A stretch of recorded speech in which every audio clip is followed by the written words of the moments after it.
So ayun na nga mga idolo, mga bossing, mga tropa, may gusto lang akong linawin about sa senaryo na kapag ka naabutan ng sira yung phone natin at nakalagin pa rin yung ating GCash application at nasira na yung ating phone, is hindi na natin magagamit forever yung GCash na nakalagin dito at hindi na rin natin makakash out yung laman ng GCash na yon, mga tropa.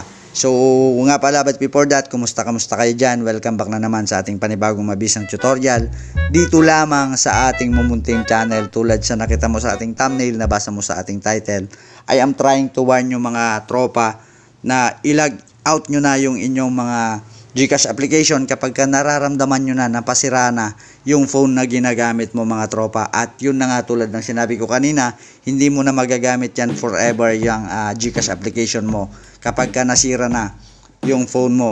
Dahil ang sasabihin sa'yo ng GCash kapag ka bumili ka ng bagong phone at susubukan mong ilagin yung inyong GCash application na natrap sa nasirang phone, mga tropa, is sasabihin may option doon na ilalag out mo muna raw sa dating phone na ginagamit mo. So hindi ko alam kung anong nangyari dito, kung ano yung masasabi ng GCash dito, kasi kapag parang naisip ko na parang scam na rin yung nangyayari, na hindi mo na makakash out yung pera na laman ng dating mong GCash at ayun na nga, nasira nga yung dating mong phone. So ang masasabi ko sa iyo, kapag ka nararamdaman mo na na malapit nang masira yung phone mo, is ilag out mo na, mga tropa, yung GCash mo. So papakita ko yung GCash ko dito. Ang masaklap pa dito, mga tropa, is verified na yung aking GCash na matagal na. So parang 2015, 2014 ko pa na-verify to, and then pagka open ko ng aking GCash is unverified na ulit, mga tropa. So ayan, at nararamdaman ko na rin na malapit nang masira tong aking phone dahil parang 2017 pa to. So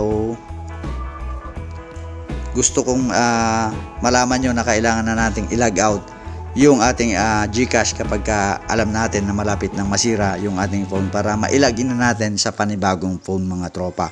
So ayan, tulad sa nakita mo sa ating thumbnail, I'm trying to warn you, mga tropa, na hindi mangyari sa inyo yung mga nangyayari sa iba. Marami akong nakikitang mga comment dyan na hindi na nila ma-recover yung kanilang GCash dahil nasira yung kanilang phone, mga tropa. So gawin mo, ilag out mo na dyan, and then ilag in mo na sa panibagong phone na gagamitin mo, mga tropa. So ayan, sana napanood mo to para mawarningan ka tungkol sa nangyayaring parang scam na ano kaya masasabi ng GCash dito. So sana nga hindi ganito yung kanilang decision, na kapag nga naman sa ating side at biglang nasira yung ating phone, paano na lang kapag malaki yung laman ng ating GCash at hindi na natin makash out, mga tropa. So hanggang dito na lang, mga tropa. Kapag alam mong pasira na yung phone mo, log out mo na yung inyong GCash application dyan para malagin mo at magagamit mo pa yung inyong mga GCash application. Kung gusto mo palang ma-shoutout, comment down below lang dyan, mga kapatid, mga tropa. Gagawa natin yan ng paraan para ma-shoutout kita sa ating mga susunod pang mga content, mga tutorial. I'm trying to warn you, tropa, yan. So alam mo na gagawin mo kapag malapit masira ang phone mo, log out mo na yan. God bless.